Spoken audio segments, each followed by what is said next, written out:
లోపల మనసులో తుప్పాలు అనుకోవాలి, వాళ్ళు ఇచ్చిన పైసలు తీసుకోవాలి, జేబులో పెట్టుకోవాలి, మీదికెళ్ళి అడగాలి, ఏమా బిడ్డ 5,000 ఇచ్చినావు, మిగతా 50,000 ఎప్పుడు ఇస్తావు కొడుక, రేవంత్ రెడ్డికి జరా చెప్పు పో అని చెప్పి ఇలగొట్టాలి.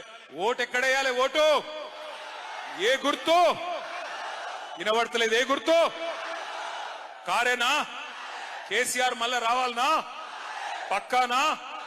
పక్కా అయితే నేను మిమ్మల్ని కోరేది ఒకటి, అచ్చంపేటలో ఎవరో ఉన్నారు, ఎవరో పోయినరని బాధపడే అవసరం లేదు.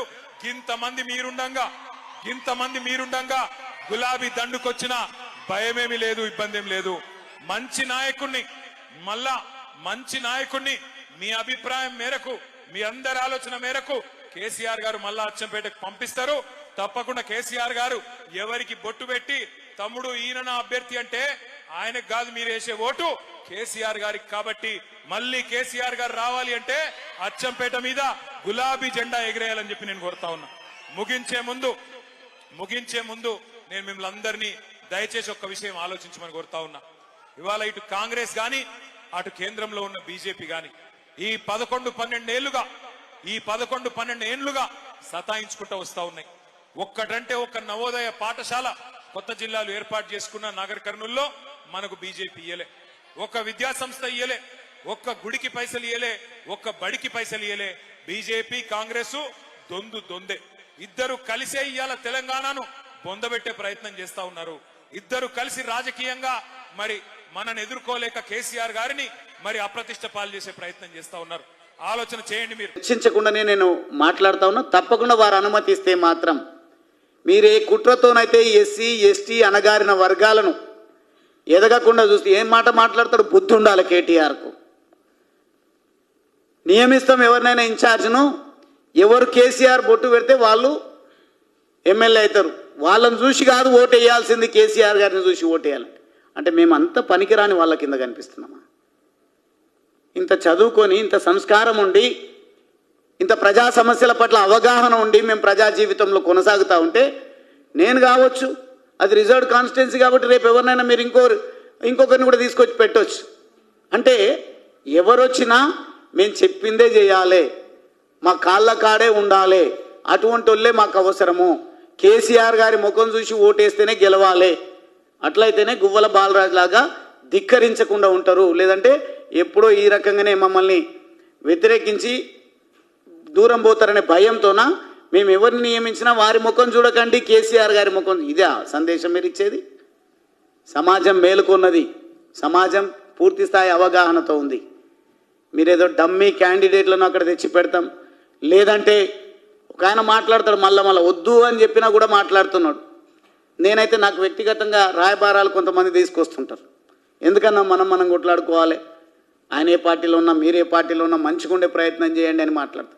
పోనీలే అని వదిలేస్తే దళితులను పిట్టల్లాగా కాల్చి చంపినటువంటి ఈ నరహంతకుడు రాజస్థాన్లో దళితుల పైన దాడులు జరుగుతున్నాయి. ఉత్తరప్రదేశ్లో దళితులను కాల్చి చంపుతున్నారు, మధ్యప్రదేశ్లో కాల్చి చంపుతున్నారు. మళ్ళీ కాల్చి చంపుతుంటే ప్రజల అమాయకుల ఎందుకు మళ్ళా బీజేపీ పార్టీని ఆదరిస్తున్నారు?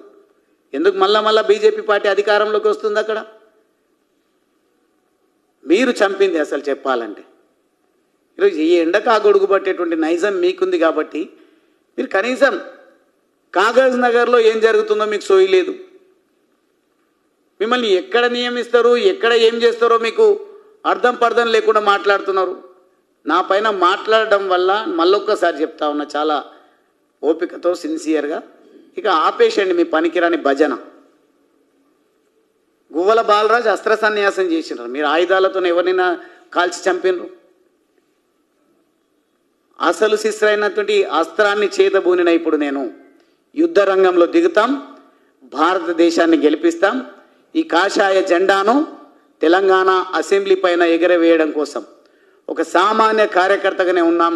కానీ ఖచ్చితంగా కమలాన్ని నల్లమల అడవుల్లో వికసింపజేసి తద్వారా దేశానికి నరేంద్ర మోడీ గారి నాయకత్వం ఎట్లయితే రక్షణగా ఉంటా ఉందో, తెలంగాణ బీజేపీ కూడా తెలంగాణ ప్రజలకు రక్షణగా ఉండే విధంగా మేము కార్యాచరణ రూపొందిస్తాం. అది కూడా సిరిసిల్ల నుంచే మొదలు పెట్టబోతా ఉన్నాం. ఖబర్దార్ కేటీఆర్, మీరు అక్కడ దళితులను గుద్ది చంపిన విషయం, దళితులపైన అక్రమ కేసులు పెట్టినటువంటి విషయం, అక్కడ కపట ప్రేమలు వలకబోసి అక్కడ ఉన్నటువంటి పరిశ్రమలను ఏ రకంగా నాశనం చేసిండ్రో మనం అందరం కూడా చూస్తూ ఉన్నాం.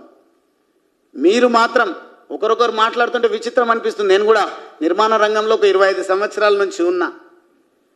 2 కోట్ల 3 కోట్ల ఎస్ఎఫ్టీ హైదరాబాద్లో వాళ్ళకు ఉంది అంటున్నారు. దీనికి సమాధానం చెప్పు.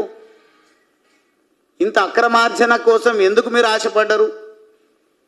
మీరు ఉద్యమాలు నిర్మించాలన్న రోజు గువ్వల బాలరాజ్ మహబూబ్ నగర్ పాలమూరు ప్రజాగర్జన అంటే గువ్వల బాలరాజ్ ఎన్ని డబ్బులు ఇచ్చిండో నీకు తెలియకపోవచ్చు, కానీ పార్టీలో ఎవరైతే ఉన్నారో వాళ్ళని అడగండి.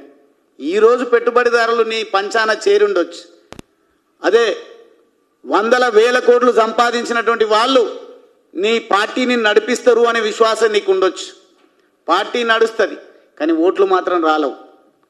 రేపు రాబోయే రోజులలో మిమ్మల్ని రాజకీయంగా సమాధి చేయడం కోసమే నేను నిర్ణయం తీసుకొని రావడం జరిగింది.